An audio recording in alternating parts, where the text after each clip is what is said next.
Taylor. I am a coach. I am a certified personal trainer, and I'm also a certified ACE nutrition specialist. And along with that, I have been personal training individual clients and doing group training for over a year now, and I have been online coaching as well throughout that time period. So I've worked with many different clients, males, females, all with different goals, all with different lifestyles. And I just wanted to take today to talk about the nutrition component of getting into really good shape and living the life that you want to live while achieving your goals. So something that I get a lot is the question between, do I need to track all my food?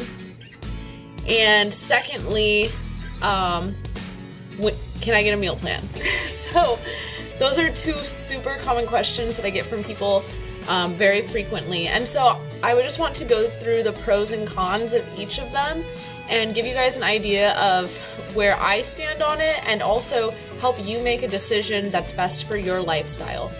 So let's first talk about tracking food. So for those of you who have never heard of that, I promote flexible dieting. I've tried many different things in the past, and flexible dieting has been the one thing that I can stick to. Drink water, hold on. So flexible dieting is essentially tracking your calories, but taking it even a step further and tracking your carbs, fats, and proteins that come from those calories. You can make it as simple as you would like, just tracking the calorie portion, or you can make it more refined and detailed and tracking those macronutrients, and you can even track other things such as your fiber or micronutrients if you really want to get specific for some reason. It is complicated, it takes time to learn, and it isn't for everybody. If someone has a really big goal, for example, a wedding, a competition they would like to do, a trip, tracking is going to be the best option to lose weight fast. And we always do it in a healthy way. I never put my clients on restrictive diets. I try to make sure that when I put them on something, unless they have for some reason like a super close date that we are working towards, they're gonna have enough calories to get through their day, still feel energetic, and still stay on track for their goals. And so on the flip side, a lot of people ask about meal plans. Well, can you just create a meal plan for me? I can. I know exactly how to do that. I can take the thinking away from you.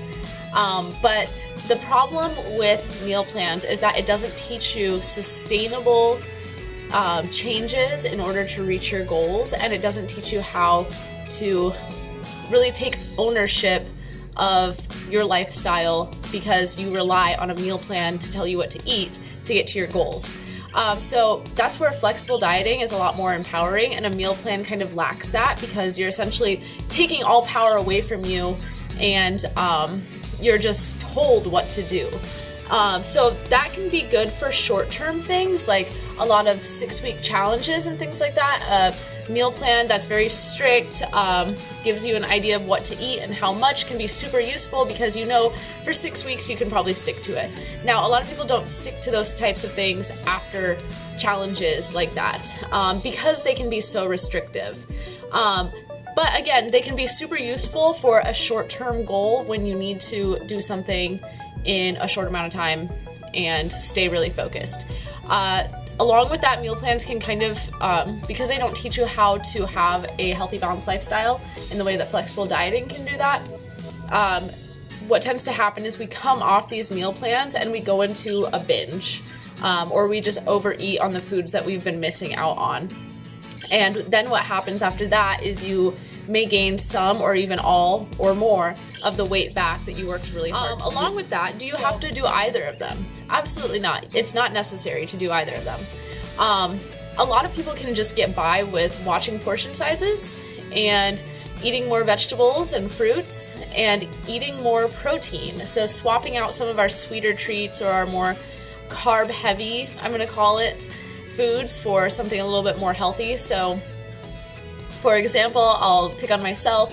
I used to love to snack on Oreos. They were like my favorite thing ever. Of course, when I was snacking on Oreos, I wasn't really at my healthiest either. So when I started switching to snacking on things like vegetables, I really enjoy celery with like tuna on top of it, or peanut butter, or ranch. I found that I was working towards my goals easier and losing weight without trying very hard, because I was swapping out something so unhealthy for something just so much better for myself. This is the type of option that I really try to get people to do if they're more focused on just a healthier lifestyle, if they don't have a lot of weight to lose, or if they're just not in a rush to lose the weight. It just depends again on the person and what they want to do. I always try to encourage a palm size of protein at every meal.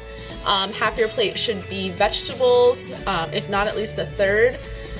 Fat should be really minimal, so about thumb size here is what I tell people. So like if you're using oils, you don't want to use more than that, or butter, that's another fat. So we keep the fats really, really low.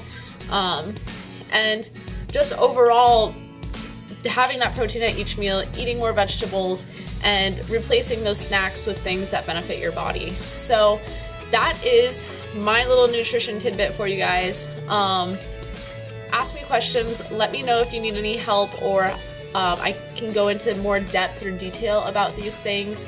I just wanted you guys to understand why as coaches we maybe lean towards one thing over the other, and give you some perspective about what might work best for the life that you live. Thank you.